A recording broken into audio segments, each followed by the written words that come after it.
नमस्कार दोस्तों।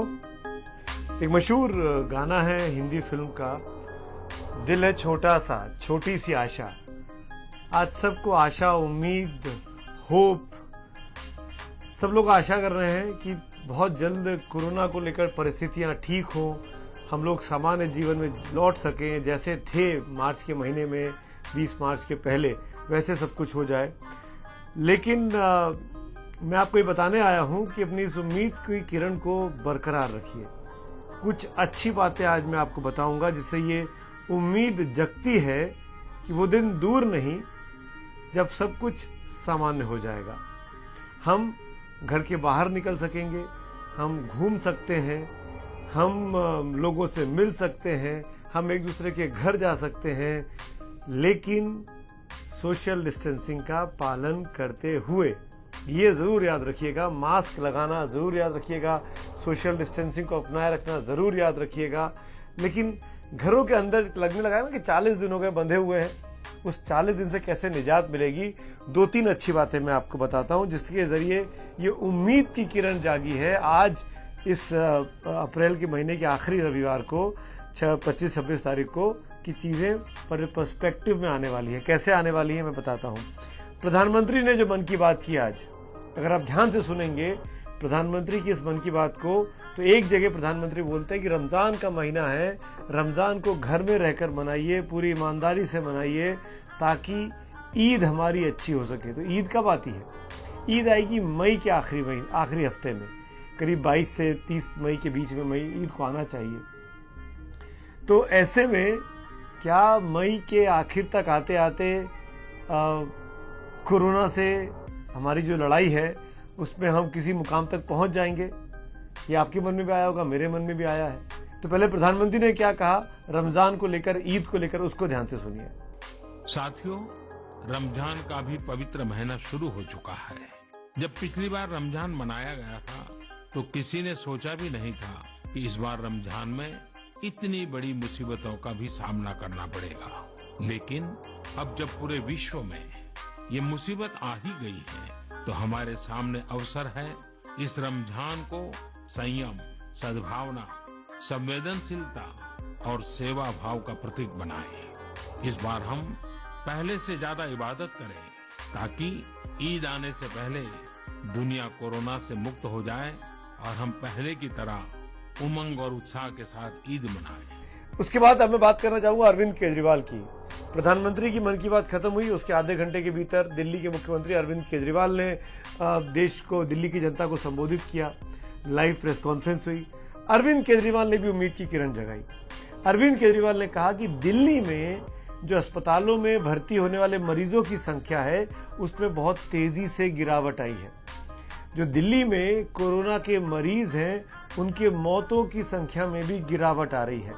और अरविंद केजरीवाल ने यह भी कहा कि जो लोग कोरोना से इलाज कराकर अस्पतालों से छूट रहे हैं, यानी ठीक होकर अपने घर लौट रहे हैं, उनमें बहुत तेजी से इजाफा हो रहा है।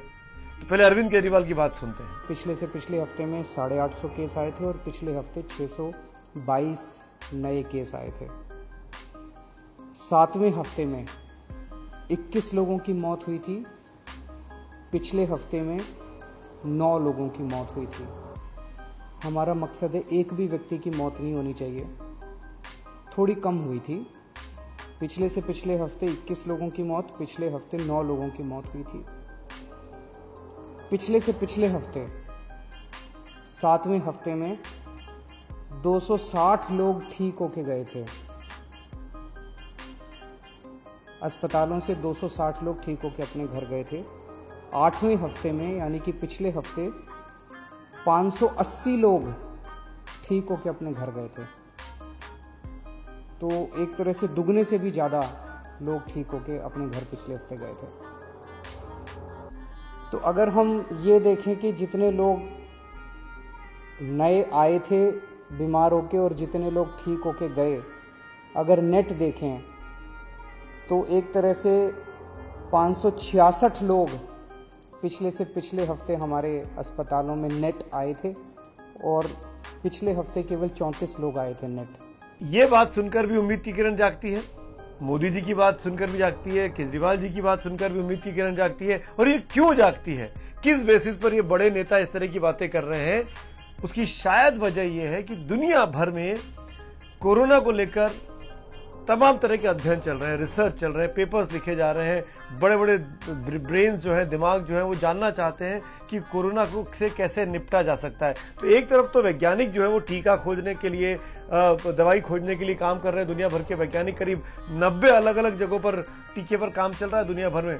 लेकिन दूसरी तरफ डेटा साइंटिस्ट जो होते हैं ना, जो डेटा एनालिसिस करते हैं, वो दुनिया भर में बढ़ते हुए कोरोना के इस तांडव को, कोरोना के इस काल को स्टडी कर रहे हैं कि कैसे किस देश में कोरोना किस तेजी से उसका ग्राफ बढ़ रहा है और कैसे वो ग्राफ घटने की ओर इशारा कर रहा है। उस डेटा के आधार पर अपना रिसर्च तैयार कर रहे हैं।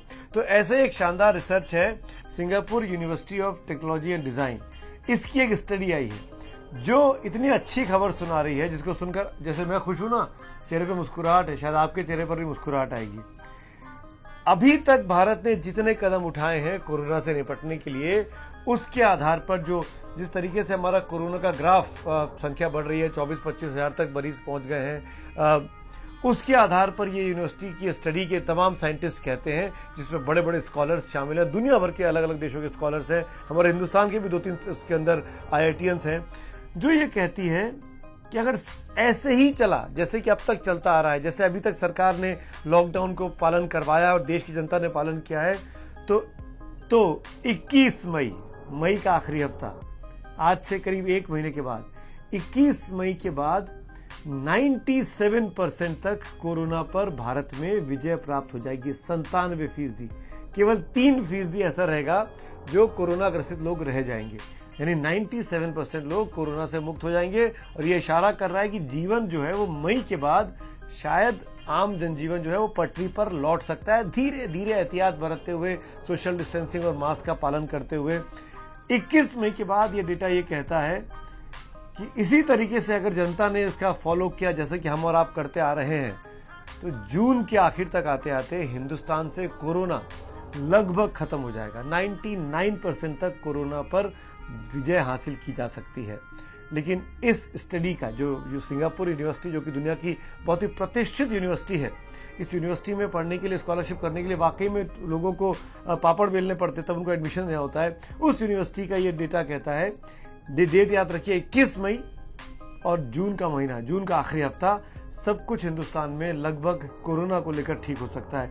इसी स्टडी में ये भी कहते हैं STUD के तमाम डेटा साइंटिस्ट, सिंगापुर में पहले बात करता हूं, मई 5 के बाद, यानी मई 5 आने वाला है, 97% तक सिंगापुर के लोग कोरोना से मात देने में कामयाब हो जाएंगे। इसी स्टडी के मुताबिक दुनिया के जो और मुल्क हैं, अमेरिका में 11 मई के बाद, अमेरिका में बहुत तेजी से पीक हुआ, अमेरिका में धीरे धीरे डिक्लाइन होना शुरू हो गया है, तो 11 मई के बाद अमेरिका में 97% तक कोरोना से मुक्ति मिलनी शुरू हो जाएगी, बशर्ते कि जो नियम कायदे अपनाए गए हैं उन नियम कायदों को ऐसे ही फॉलो किया जाए, चाहे वो लॉकडाउन के हों, चाहे वर्क फ्रॉम होम के हों, चाहे पर्सनल हाइजीन के हों। तो और ये भी कहती है ये सिंगापुर यूनिवर्सिटी की स्टडी कि 29 मई तक दुनिया भर के तमाम मुल्कों को अगर एक साथ देखेंगे तो 97% तक जीत कोरोना से मिल जाएगी, चाहे वो अमेरिका हो, चाहे वो यूरोपियन कंट्री हो, चाहे वो भारत हो, चाहे वो ऑस्ट्रेलिया हो, चाहे आसियान कंट्रीज हो। तो हर जगह को अगर आप देखेंगे तो इस स्टडी के मुताबिक जिन देशों में जैसे जैसे नियम कायदों का अब तक पालन किया गया है बीते 1.5-2 महीनों का, अगर यही चलता रहा तो 29 मई तक 97% तक कोरोना पर जीत पाई जा सकती है। और सबसे अच्छी बात इसकी स्टडी की ये कहती है कि डेट दे के बात कर रही है, बहुत अच्छी बात है, मुझे यही लग रही है कि डेट्स की बात कर रहे हैं कि अब सवाल ये मन में आ रहा होगा आपके कि भाई 97% है ना, 3% तो अभी भी है, आप लगातार 97 की बात कर रहे हैं, तो बाकी की जो 3% है अगर उसको खत्म करना है, अगर उसका डेटा अगर सिंगापुर यूनिवर्सिटी के इन वैज्ञानिकों के हिसाब से मानूं तो 8 दिसंबर, जी हाँ 8 दिसंबर 2020 तक 100% कोरोना को खत्म किया जा सकता है। 8 दिसंबर 2020 यानी अब से करीब और 8 महीने के बाद तक।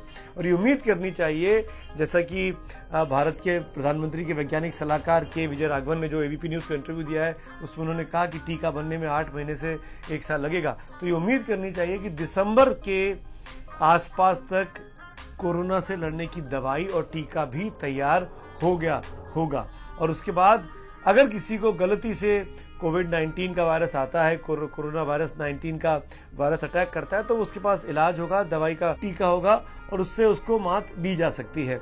तो दिसंबर तक का पेशेंस हमको रखना है दोस्तों। बहुत इंपॉर्टेंट बात कह रहा हूँ, हम अभी अप्रैल के आखिर में हैं, मैं दिसंबर की बात कर रहा हूँ। करीब 8 महीने का गैप है, चौथे महीने में है, 12वां महीना होता है वो। तो 7-8 महीने का धैर्य, धीरज, संयम आपको बना के रखना है इस कोरोना को मात देने के लिए। और जैसे हमने बीते 40 दिन बिता दिए हैं कोरोना से लड़ते लड़ते, हमको ये उम्मीद करनी चाहिए कि मई 21 के मुताबिक या मई के आखिरी हफ्ते तक, अगर मैं एग्जैक्ट डेट पे ना भी जाऊं, सिंगापुर यूनिवर्सिटी की प्रधानमंत्री ने जो ईद की बात की, तो ये उम्मीद करनी चाहिए कि जब ईद आएगी मई के महीने में, रमज़ान ख़त्म होने पर, तो वो खुशियों भरी ईद आएगी, सबके लिए खुशियाँ लेकर आएगी, बढ़िया पैगाम लेकर आएगी। हमारे आसपास के जो बड़े बड़े जगह हैं जहाँ पर काम धंधे होते हैं, फैक्ट्रीज हैं, ऑफिसेज हैं, बाजार लगते हैं, ताकि सब लोगों को अपनी जो उनकी रोजी रोटी पर मार पड़ी है इन 35-40 दिनों में, वो चीज़ें पटरी पर आनी शुरू हो धीरे धीरे, ताकि अर्थव्यवस्था को पटरी पर लाया जा सके, वरना हालात बहुत मुश्किल हो जाएंगे। तो पूरी दुनिया के लिए ये अपील है कि जस्ट हैव पेशेंस। जो आप लॉकडाउन के नियमों का पालन कर रहे थे उसको पालन करते रहिए, और जब आपके इलाके से लॉकडाउन उठे, रियायत मिले, कर्फ्यू हटे, तो भी सोशल डिस्टेंसिंग का पालन करिए और मास्क को अपने जीवन का एक अहम हिस्सा बना लीजिए, जैसे कि प्रधानमंत्री मोदी ने भी मन की बात में कहा है। तो मैं उम्मीद करता हूं कि मेरी इस चर्चा को, आज के इस वीडियो ब्लॉग को देखकर आपको भी ये छोटी सी आशा मन में जागी होगी। जैसा कि मैंने गीत में कहा था, ये उम्मीद की किरण है, उम्मीद की बातचीत है, और ये उम्मीद पर ही तो दुनिया कायम है। तो उम्मीद करिए और नियमों का पालन करिए। बहुत जल्द हम सब मिलकर दूर दूर रहकर इस लड़ाई को जीत सकते हैं। धन्यवाद। एबीपी न्यूज आपको रखे आगे।